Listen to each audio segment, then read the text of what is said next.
أعوذ بالله من الشيطان الرجيم.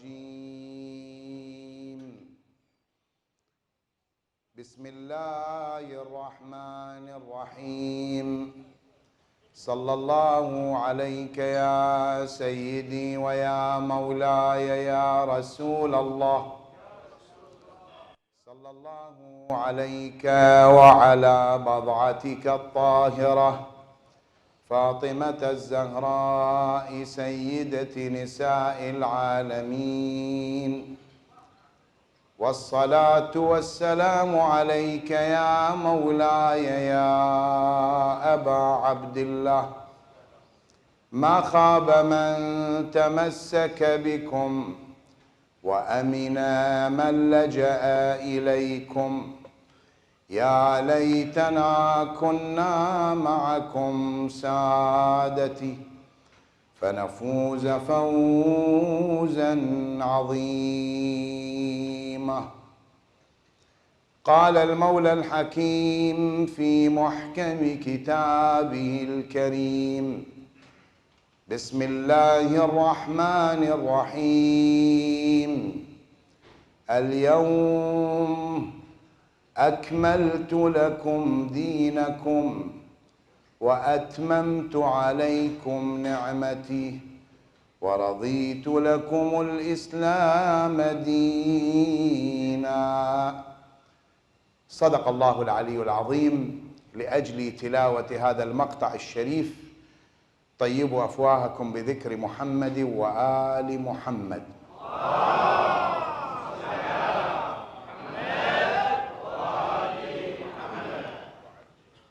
عظم الله أجوركم وأجورنا بذكرى شهادة سيدتنا ومولاتنا فاطمة الزهراء سيدة نساء العالمين، داعين المولى القدير أن يمن علينا وعليكم بمعرفتها واتباعها وزيارتها في الدنيا وشفاعتها بالآخرة، إنه سميع مجيب الدعاء.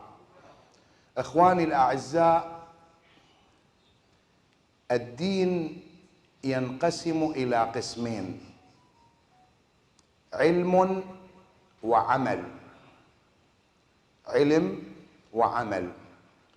العلم يسمى الإيمان، والعمل يسمى التقوى. أنت تدخل للإسلام، بعد ذلك تتعلم قواعد الإسلام وتعمل بها. الآن سؤال: أولا العلم أم العمل؟ أيهما أسبق؟ أكيد العلم قبل العمل. الطبيب ما يفتح عيادة إذا ما كان قد دخل كلية الطب ل6 سنوات. العلم يسبق العمل. اعلم واعمل. هاي نقطة ثبتها عندك. 2، العلم يقيم العمل. العلم يعطي قيمة للعمل. كلما كان العلم بدرجة عالية كان عملك له قيمة عالية. الآن أكو طبيب عمومي وأكو طبيب متخصص. طبيب العمومي درس 6 سنوات أو 7، بينما المتخصص يقرأ 9، فأجرة العمومي تختلف عن أجرة المتخصص. عامل البلدية يشتغل 12 ساعة يوميا بجهد كبير، ومثلا الراتب مالته نقول مثلا $500، لكن المهندس يشتغل 2 ساعة وراتبه $2000. هل هو عدل أم ليس بعدل؟ هذا عدل، لأن عامل البلدية مثلا عنده متوسطة أو ابتدائية، بينما ذاك عنده بكالوريوس. لما نجي للدين نقول أنت تصلي، أنا وأنت نصلي صلاة الصبح كم ركعة؟ 2 ركعة.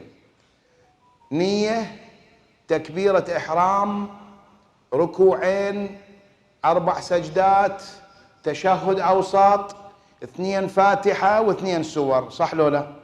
زين الإمام أمير المؤمنين عليه السلام يصلي الصبح كم ركعة؟ شو تقولون؟ هم ركعتين، هم نية وتكبيرة وركوعين وأربع سجدات وتشهد أوسط مو وفاتحتين وسورتين، صح؟ ولكن لو نحط ركعتين الإمام مع ركعتين إحنا أكو فرق لو ماكو؟ ليش؟ من ناحية الفعل واحد، من ناحية الهيئة واحدة. لماذا صلاة الإمام أفضل من صلاتنا جمعا؟ جمعا لو نجمع صلاتنا صلاته أفضل، صلاته أثوب، صلاته أكثر بالميزان. لماذا؟ من حيث العمل واحد ولكن بالعلم نختلف.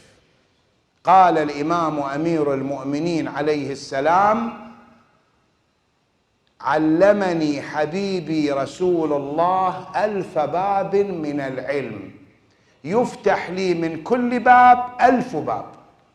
تعرف؟ يعني ألف في ألف. احنا سامعين هذا الحديث بس ما واقفين على تفصيلاته. شنو يعني 1000 باب وشنو يعني من كل باب 1000 باب؟ يعني احنا ندري ان الهندسة باب متخصص، علم الهندسة غير علم الطب، وعلم الطب غير علم الفلك، وعلم الفلك غير علم الاجتماع، كل واحد باب متخصص. ولكن من افتح باب الطب ينفتح لي كم باب؟ طب العيون، طب الاسنان، طب الباطنية، طب الكسور، مو طب الاعصاب، وهكذا. لو تجمع انواع الطب ما تلقى 40 اختصاص. الامام علي بن ابي طالب يقول: من الطب عندي 1000 باب. الهندسة باب، ولكن من تفتح باب الهندسة كم باب ينفتح لك؟ هندسة مدني، وهندسة كهرباء، وهندسة كيماوي، وهندسة ميكانيك، وهندسة جينية، وهندسة كمبيوتر، وهندسة الذرة، وهندسة ما شكل.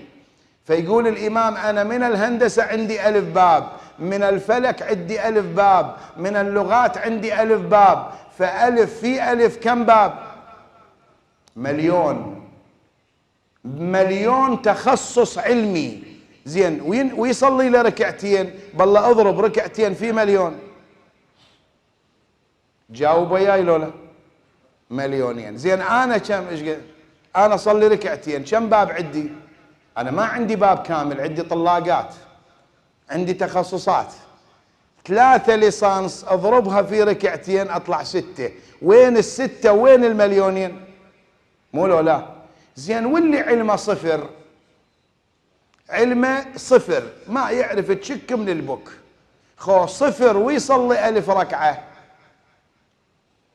1000 في صفر، ويصلي مليون ركعة، مليون في صفر، صفر. لذلك قال رسول الله صلى الله عليه وآله: نوم العالم خير من قيام الجاهل. العالم ينام أفضل من الجاهل قائم وقاعد. ركعتان من العالم خير من 70 ركعة يصليها العابد. عرفت شلون؟ هسه الصفر هم حلو، الصفر هم زين. زين العلم منفي شلون؟ تحت الصفر. واحد علمه تحت الصفر ويصلي 1000 ركعة يطلع مطلوب. شلون يطلع مطلوب؟ هسه انت تريد تتوجه من مشهد الى طهران، باي اتجاه تروح؟ اريدكم تاشروا لي انتم وياي وانا ما ندل منا، مو شكل؟ زين اذا لزمت سيارتك ورحت منا، ايش قد ما تمشي بنفعك لو بضررك؟ امشي 180، امشي 200، راح يجي لك يوم توقف وتلقى هاي المسافة كلها بضررك، لازم ترجع للصفر وتعدل. بينما واحد رايح مشي بالاتجاه الصحيح بنفعه. فهواي ناس ماشية خطأ، هواي ناس عايفة الطريق المستقيم ورايحة بالطريق المنحرف، يجيهم يوم الله يحاسبهم على كل هذا اللي مشوا. إذن العلم قبل العمل. أريدك تشتغل وياي. العلم قبل العمل. العلم يعطي قيمة للعمل. العلم يصحح العمل. إذا علمك صحيح عملك شنو؟ صحيح. بس إذا علمك خطأ العمل كله خطأ. ولذلك أكو ناس للأسف الشديد لما نريد نشيك ونضبط صلاتهم نلقى في صلاتهم أخطاء. الأخطاء هذه توقع بالصلاة. تدرون لو لا؟ يسمونها أركان الصلاة. ركن من أركان الصلاة إذا تنساه عمدا أو سهوا تدري ما تدري صلاتك باطلة. وهواي ناس ما يدري الركن وين، الواجب وين، والمستحب وين. إذا لازم نتعلم العلم الصحيح حتى يكون عملنا صحيح. اكو ناس رايحه ورا معاويه بن ابي سفيان، واكو ناس رايحه ورا علي بن ابي طالب. زين علي في نفس طريق معاويه لو يختلف؟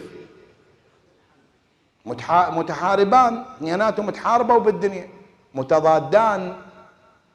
فاللي مشى ورا معاويه هل يعلم انه يسير على خطأ؟ وهل يعلم الذي يسير خلف علي انه على صواب؟ هواي اكو ناس لما تيجي تقول له انت ليش توالي علي بن ابي طالب ما يدري، وذاك تقول له لما تمشي خلف معاويه يقول لا ادري. هذا لا يدري وهذا لا يدري. يسمونه صواب اعمى وطاح برنب. هيك رمى وطاحت بالارنب. يا ترى هذا نقول له احسنت، نقول له انت ممتاز؟ لا، صدفه. هل الله سبحانه وتعالى يحاسب على الصدفة لو يحاسب على اليقين؟ يقين. الله لما يريد ينطيك ثواب يريدك انت مسوي الشيء وانت مقتنع. من هنا نحن نركز على مسألة العلم وكسب العلم وطلب العلم والسعي للأماكن التي يستحصل منها العلم. هناك ناس يجون من الهند، من باكستان، ويجون إلى النجف الأشرف، لا اللغة لغتهم ولا البلد بلدهم، ويعانون الغربة من أجل أن يتعلم لحكم شرعي. وإحنا المساجد حولنا والحوزات قريبة من عندنا ورجال الدين من حوالينا، ومع ذلك ما أكلف نفسي أن أسأل. شفت أبوي يصلي صليت، شفت أمي تصلي صليت، لكن ما أسأل. هل تعلمون كم لدينا من الأخطاء العلمية في بيوتنا، في معاملاتنا مع نسائنا مع بناتنا؟ زين هاي الزوجة اللي عندك بالبيت انت لما خطبتها وجبتها للبيت، يا ترى هاي زوجتك، هذه زوجتك هي آية الله؟ لا. بت آية الله؟ لا. دزيتها تدرس بالحوزة؟ لا.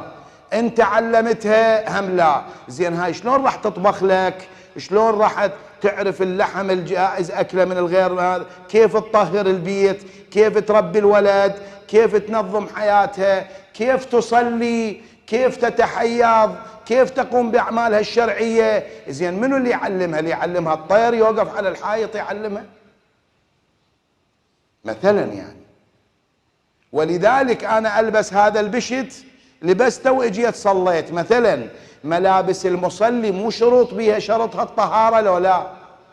شو تقولون؟ زين انا لما لبست الدشداشه وجيت اصلي، باكر يوم القيامه ربك جل وعلا يقول لي فلان صلاتك في اليوم الفلاني ما مقبوله. لماذا؟ يقول لي لان لباسك ما كان طاهر. انا شو اقول له؟ اقول له والله مولاي خو زوجتي تطهر، مو انا اللي اغسل، زوجتي. يقول لي زوجتك تعرف احكام الشريع، تعرف الطهارات والنجاسات، علمتها. هي اجت جابت الدشداشه ذبتها بالغساله وحطت ملابس الطفل وذبت التايد وذبت الماء وخبطته. مو هالشكل لولا؟ اذا خبط الماء بالتايد هذا الماء مطهر لو مو مطهر؟ شو تقولون؟ عرفت شلون؟ هسه هواي كثير بالطبخ بالاكل بالتربيه بالتنظيف، هذه الامور احنا مسؤولين عنها. اذا لابد من العلم، لابد من حضور المجالس والتعلم حتى يكون العمل مالي صحيح. هذا العلم يتبع نوعين من العمل، اكو علم تقليدي واكو علم عقائدي. هاي النقطتين. شنو يعني علم تقليد وشنو علم عقيدة؟ الآن لو سألك واحد مثلا لماذا عند الوضوء من تتوضأ، لماذا إذا توضأت يجوز لك غسل اليمنى مرتين واليسرى مرة واحدة فقط؟ لماذا تغسل من المرفق باتجاه الأصابع، ما تفعل مثل المخالفين من الأصابع إلى المرفق؟ لماذا تصلي صلاة الفجر ركعتين مو 4؟ وليش المغرب 3؟ تقدر تجاوبني لو ما تقدر؟ ها؟ ما راح تجاوبني. تقول لي هذا علم يرتبط بفعل فرعي، يعني عندي فروع وعندي شنو؟ أصول. العلم المتصل بالفروع يجوز لك التقليد، لأن هذا يحتاج إلى متخصص. يعني أحكام الفقه ممكن ترجع إلى مرجع وتسأله هذا الحكم كيف يجرى، هو وين وصل بالدليل، بحث، درس، قرأ أحاديث، قرأ آيات قرآنية، رجال متخصص يقول لك الوضوء بهذا الشكل، أنت تقلده بهذا العمل، مثل ما تقلد الطبيب. خو ما انزعجتوا من عندي، أنا أريد أضخ لك أكبر كم من المعلومات لأن وقتي معاك قليل. أثير المعلومة وأنت دور عليها. إحنا ناس يسمونا مبلغين. تعرف شنو مبلغين؟ المبلغ مو مثل الموصل. باللغة الفارسية وصل رسندن، ها؟ تقول له وصل كتابي ووصل سلامي، سلام برسونيت وكتاب را برسونيت، مو هيك لولا؟ بالانجليزي ما عندهم غير السيند، send the book و send my wishes، دز كتاب، ارسل الكتاب وارسل تحياتي. بس بالعربي تفرق. التحيات يقول بلغ تحياتي، بلغ، بينما الكتاب يقول وصل كتابي. للأشياء المادية نستخدم وصل، وللأشياء المعنوية شنو نقول؟ بلغ. لذلك يا أيها الرسول بلغ ما أنزل إليك من ربك، يعني مو وصل فد شيء مادي، وصل شيء معنوي. فأنا اللي قدامك مبلغ. شايف هذا التبليغات اللي تطلع بالتلفزيون، الدعايات، هذا أبو الدعايات خو ما يطلع لك جبنة يذوقك إياها، ولا يطلع لك نوع بسكويت يذوقك إياه، يقول لك بسكويت فلان طيب روح اشتري. بعد أنت تريد المحلات قدامك، ما تريد خلك مكانك. شو تقولون؟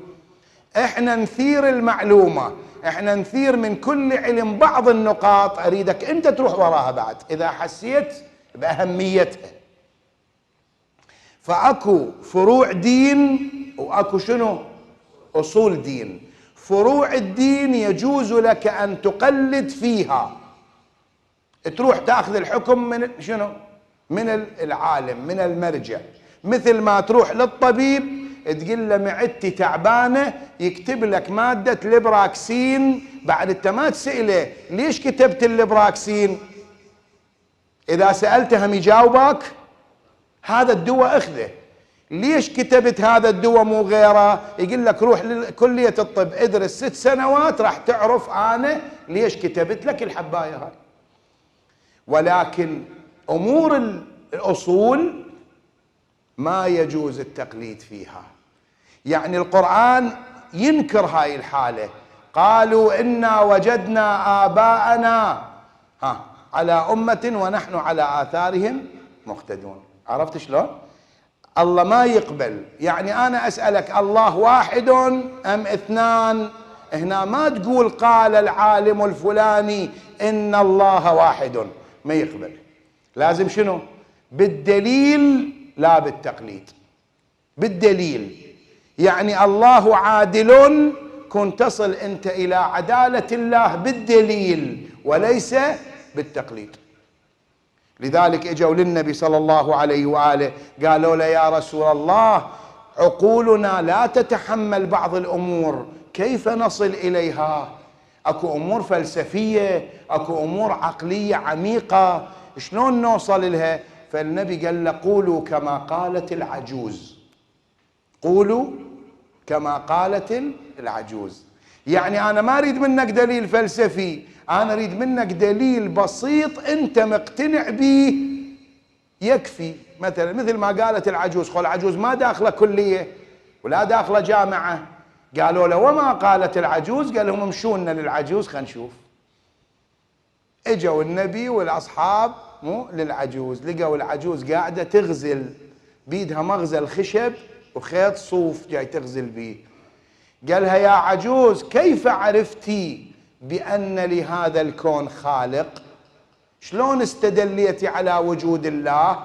شوف ايش جاوبت العجوز، قالت له يا رسول الله هذا المغزل البيدي خشب خفيف، خشب وما يفتر إلا أنا أفره بإيدي بصابيعي، ما يفتر إلا أنا أفره، فليل داج وسماء ذات أبراج، سماوات وأراضين جاي تفتر، ما تريد لها واحد يفرها؟ هذا اللي يفرها هو رب العالمين. شفت الدليل شلون بسيط؟ بسيط. أنت من تقعد بالقبر خو ما يقول لك تعال جيب لي دليل فلسفي ودليل الوجود ودليل كذا، لا، أنت شلون اقتنعت؟ فيا عزيزي هذا المجالس مو بس أطرح لك أنا الحق مع علي وعلي مع الحق، مو صحيح لو لا؟ يجيك المخالف شي يقول لك هذا الحديث ما قبله أنا، مو هاي مشكلتنا لو لا؟ أنت تقول قال رسول الله، هو شي يقول؟ قال رسول الله. هو عنده أحاديث هسه الله يعلم جايبها من أبو هريرة، جايبها مدري منين، مو قال البخاري وقال مسلم وقال النسائي وقال ابن ماجه، هو عنده أحاديث خاصة به. تجي أنت تلقى أحاديث خاصة عندك، لا هو يقبل أحاديثك ولا أنت تقبل أحاديثه. ضعنا لو اتفقنا؟ ضعنا. هو جايب لك صفطة كتب وانت جايب لك صفطة كتب، هو يشكك بأحاديثك وانت تشكك بأحاديثه. لماذا؟ لأن النبي قال كثرت علي الكذابة، كثرت علي الكذابة. زين شنو الحل؟ هسه احنا موالين لعلي بن أبي طالب، انت باكر بالقبر من يحطوك بالقبر راح يقولوا لك من ربك؟ الله ربي. من نبيك؟ محمد صلى الله عليه وآله نبيي. كيف استدللت عليه؟ تقول ادعى النبوة وأظهر المعجز صلى الله عليه وآله. من إمامك؟ راح تقول له علي. خوش، طيب علي كيف استدللت عليه؟ انت شلون عرفت علي فعلا إمامك؟ شو تقول له؟ تقول له انولدت ابوي لقيته يصيح يا علي، امي تصيح يا علي، انا صحت يا علي. اذا هذا جوابك ما مقبول، ما مقبول. لان ذاك هم يقول لك من امامك؟ يقول ابو بكر من بعد رسول الله. كيف استدليت عليه؟ يقول الشورى انتخبته وانا لقيت 1,150,000,000 مسلم يقول هذا، فمعقوله 1,150,000 باطل و300 مليون على حق؟ مو هالشكل لولا؟ روح لمصر، روح للسعودية، روح للإمارات، روح للبحرين، روح لعمان، روح الجزائر، روح لليبيا، روح للمغرب، روح للسودان، روح لموريتانيا، روح يحجون هذا الحكي. يعني بس انتم صح. اذا لابد ان تكون انت صح، وصح بدليل شنو؟ دليل ثابت.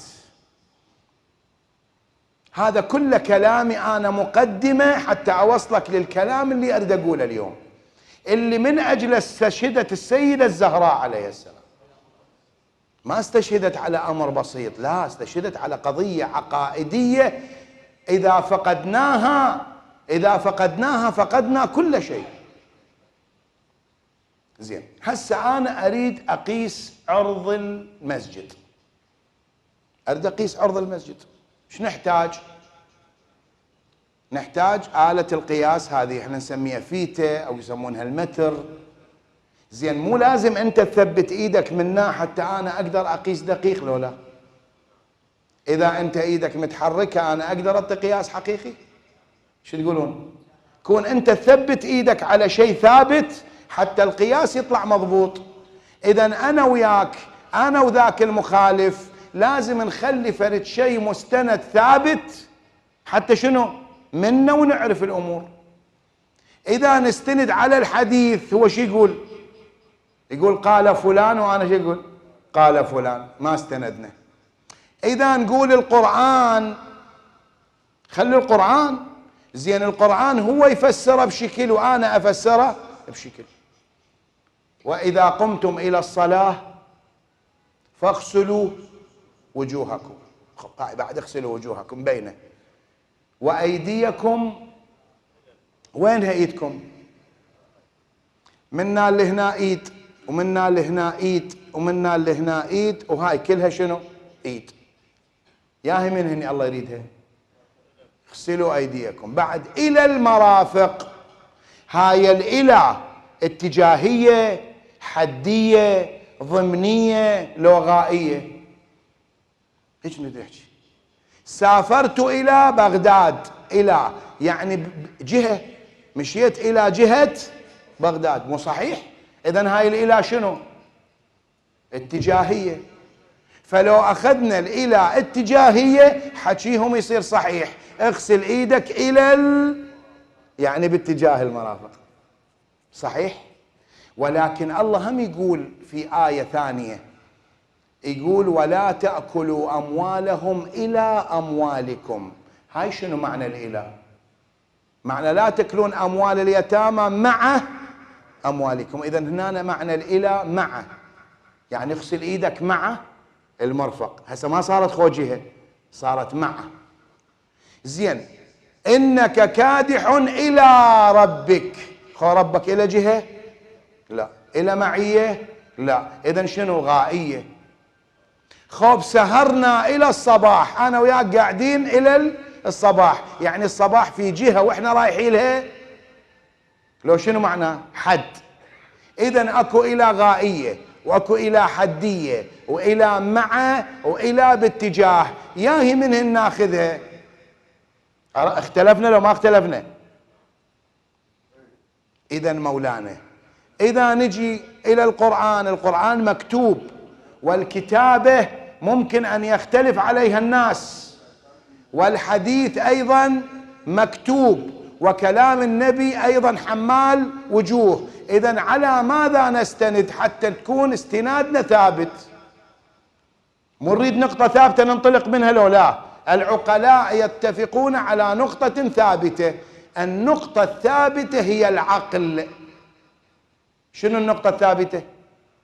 العقل، العلم والعقل والاستدلال. هسه أنا أسألكم 2 في 4، يقدر السني يقول 9؟ يقدر المسيحي يقول 12؟ ما يقدر. ليش؟ لأن العقل مثبت هاي القضية. يقدر اليهودي يقول ماكو جاذبة أرضية؟ محال. يقدر المسيحي مثلا ينكر وجود انتقال الحرارة؟ أبدا ما ممكن. إخواني طفوا النقال، رحمة للسيدة الزهراء. هذا النقال طفيه. هو شنو يخابرك؟ لو يريد منك شيبس، لو يريد لك بطماطة وبتيتة. إن شاء الله الطيارات تنزل، البواخر إن شاء الله ينفضوها. طفوها يا أخي.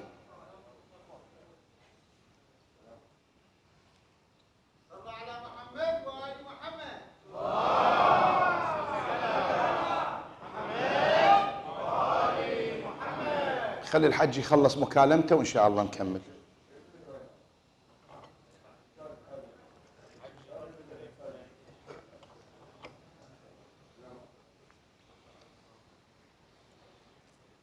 خلصت حجي؟ صلوا على محمد وآل محمد.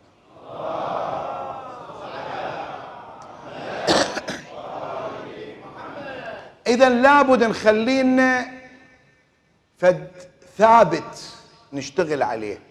والإخوان اللي دارسين ماثيماتيك، رياضيات، هندسة، أي شيء، دائما أكو بالمعادلات ثابت، حطونا بالمعادلة. زين، نخلي العقل، نجي من العقل يا جماعة، نخلي العقل ونحاور العقل. أريد أسأل سؤال، هل نظام الإسلامي نظاما كاملا أم ناقصا؟ شنو دليلك؟ الآية اللي قريتها: اليوم أكملت لكم دينكم وأتممت عليكم نعمتي. لو كان الدين ناقص إذن القرآن يخالف هذا الكلام. إذن الدين كامل. خوش، النظام الكامل يجب أن يحتوي على جميع التفاصيل. الآن الجمهورية الإسلامية نظامها بشري مثلا، نقول هل عندهم قانون بتنصيب الرئيس خلفا للرئيس السابق؟ لو ماكو. عندنا فقرة لو ما عندنا بالقانون. المملكة السعودية شنو قانونها؟ إذا مات الملك بيا طريقة؟ عندهم الوراثة، قانون الوراثة، لو أخو الملك لو ابن الملك. زين، إيران انتخابي فردي، يرشح روحه للرئاسة والناس تنتخب، ياهو اللي يجيب أصوات أكثر يصير. العراق شلون؟ العراق انتخابي حزبي، أحزاب وانت تنتخب الفرد من منتمي إلى حزب معين. مو هالشكل لو لا. إذن النظام المتكامل يجب أن يكون فيه فقرات مشبعة لحاجات المجتمع. زين، سؤال: هل الدين الإسلامي عنده قانون لتنصيب الرئيس من بعد النبي لو ماكو؟ شنو الجواب؟ اختلفنا هنا. هم يقولون شورى واحنا شو نقول؟ تنصيب. احنا نقول تنصيب بأمر من الله جل وعلا. النبي صلى الله عليه وآله يشير إلى الوصي من بعده، وقد فعل ذلك وأوصى لعلي بن أبي طالب ومن بعده 11 إماما، ابتداء من علي بن أبي طالب وانتهاء بقائم آل محمد.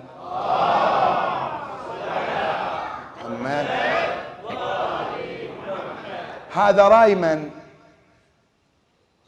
رأي من؟ رأي الشيعة الاثني عشرية. هم رأيهم شنو؟ الشورى، استنادا على شنو؟ وأمرهم شورى بينهم. خوش، الما يجي وياك شو تسوي؟ الما يجي وياك، هسه اسولف لك فتسالفه. يقولون من النبي صلى الله عليه وآله ادعى النبوة، هذول المشركين قالوا له شلون دليل انك انت نبي؟ جيب لنا معجزة مثل عيسى ومثل موسى ومثل الأنبياء من قبلك. قال لهم خوف، شو تطلبون معجزة؟ عيسى طلبوا من عنده ينزل لنا مائدة من السماء، موسى طلبوا من عنده كذا، فلان طلبوا. انت شنو قال لهم انتم شو تريدون؟ قالوا له هاي السدرة، سدرة مالت نبك. قالوا له هاي السدرة إذا انت صدق نبي خل تجي توقف يمك. إنا لله وإنا إليه راجعون. قالها يا شجرة إن كنت تؤمنين بأني رسول الله حقا تعالي عندي. يقول والله لقد اهتزت ودوت وسحبت عروقها وسارت حتى وقفت عند أطراف النبي صلى الله عليه وسلم.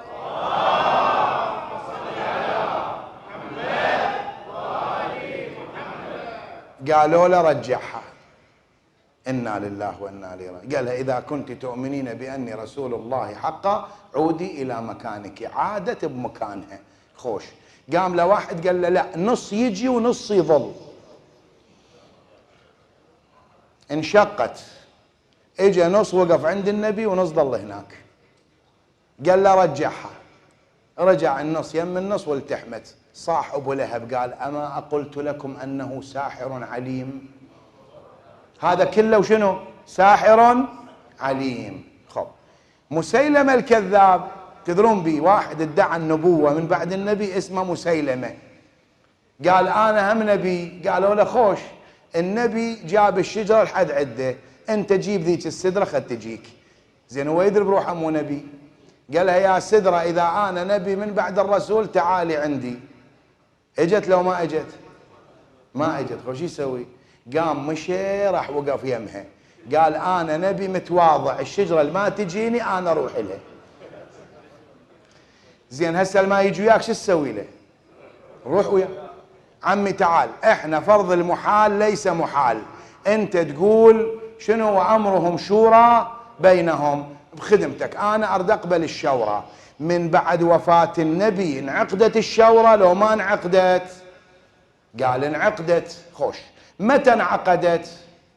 هسه اريد اناقش الشورى.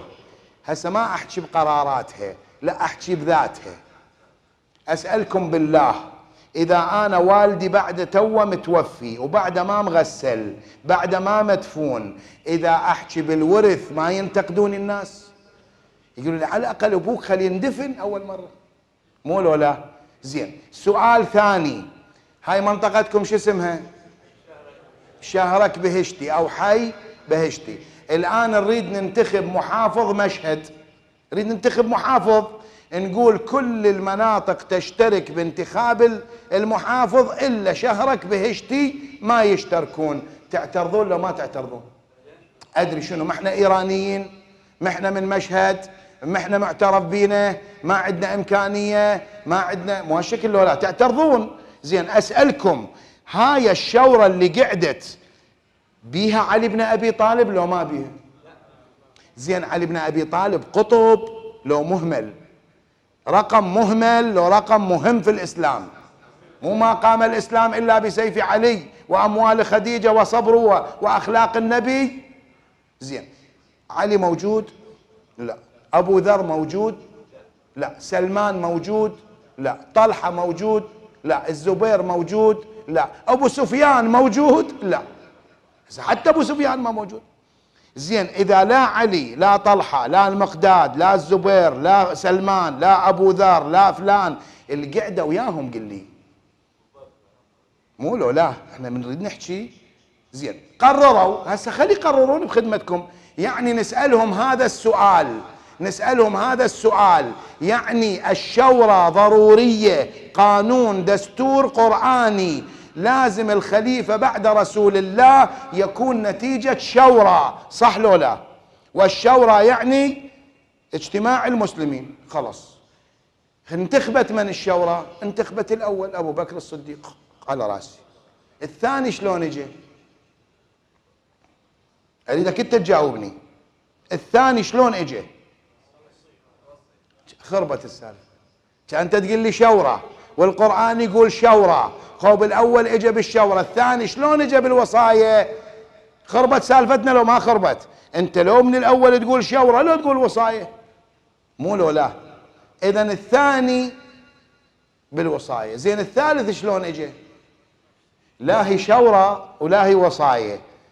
عمر بن الخطاب بعد اصابته قال هذول السته، طلحه، زبير، مو سعد بن ابي وقاص، عبد الرحمن بن عوف، عثمان بن عفان، وعلي بن ابي طالب، سته قعدوهم بغرفه ببيت ينتخبون واحد، اذا انتخبوا فبها، واذا ما انتخبوا قتلوهم ستتهم.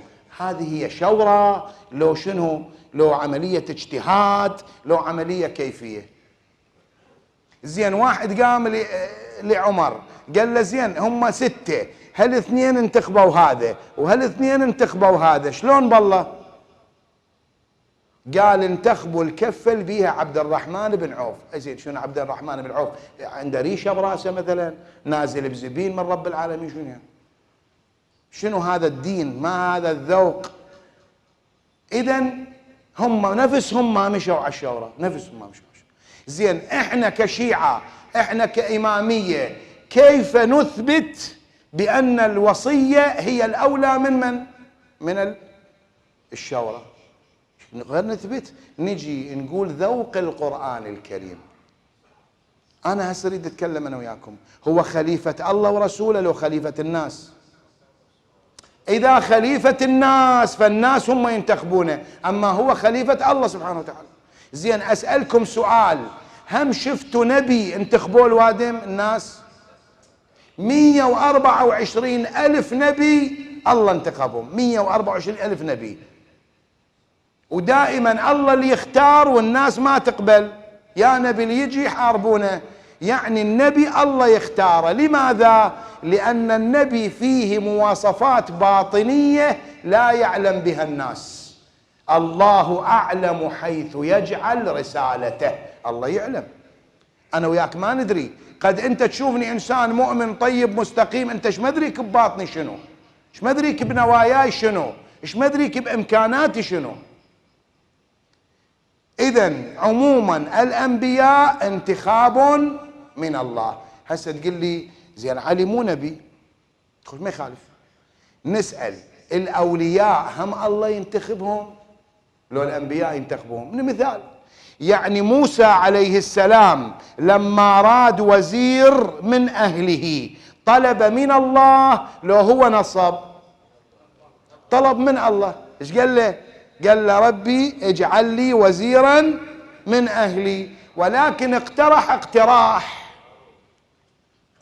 هو اقترح، قال له يا ربي انت نصب لي وزير من عندك، ولكن انا اشوف اخوي لائق. الله وافق لو ما وافق؟ وافق. لقد اوتيت سؤلك يا موسى. زين اذا الله ما يريد يوافق يصير يخليه؟ ما يصير. اذا التنصيب منين؟ من الله. زين ابراهيم عليه السلام ايش طلب؟ قال إني جاعلك للناس إماما، قال ومن ذريتي. ايش قال له؟ وافق لو ما وافق؟ قال له لا ينال عهدي الظالمين. خوش هذول اخو انبياء بعد. خلينا نشوف حتى القادة العسكريين الله ينتخبهم. وهاي قصة طالوت خو معروفة. طالوت وجالوت. جالوت رجل ظالم، اجوا الناس لنبي لهم قالوا ادعوا لنا ربك يبعث لنا ملكا نقاتل في سبيل الله. مو هالشكل لو لا؟ النبي دعا الله جل وعلا قال شنو؟ ان الله بعث لكم طالوت ملكا. منو اللي بعث طالوت؟ مو لو لا؟ مع العلم ملك هو لا نبي ولا وصي، ملك. عرفت شلون؟ اذا ذوق القرآن شو يقول؟ خلفاء الله من الذي ينتخبهم؟ الله ينتخبهم. لذلك مسألة الشورى وأمرهم شورى بينهم، أما أمرنا يختلف. أمر الله يختلف عن أمر البشر. إذن ذوق القرآن كله يدور حول الوصاية، ولدينا أحاديث مستفيضة وكثيرة على أن النبي قد أوصى. ثم تعال أريد أسألك، هم قلنا الثابت العقل. بالله عليك إذا عندنا مريض وجبناه للأطباء، طبيب على اليمين يهودي ما هو مسلم، وعلى الشمال مؤمن متقي، هذا المتقي قال مريضكم 50-50، ممكن يموت ممكن يعيش، والعملية 100 مليون تكلف. أما هذا اليهودي قال العملية 50 مليون و100% ناجح برقبتي ضمان. بالله عليكم وين تودون مريضكم؟ ها؟ لليهودي تودي. ادري ابغى اموت ابني انا مودي، والله يخليه يصلي، خله لا يصلي، انا شو اللي غرض بيه؟ اذا العقل شو يقول؟ العالم لو الاعلم؟ هسه انت تصلي ورا العالم لو الاعلم منه؟ دائما العقل يقول الاعلم. زين سؤال، من اعلم من علي؟ من الذي قال سلوني قبل ان تفقدوني؟ مو زين منو اللي قال لولا علي لهلك؟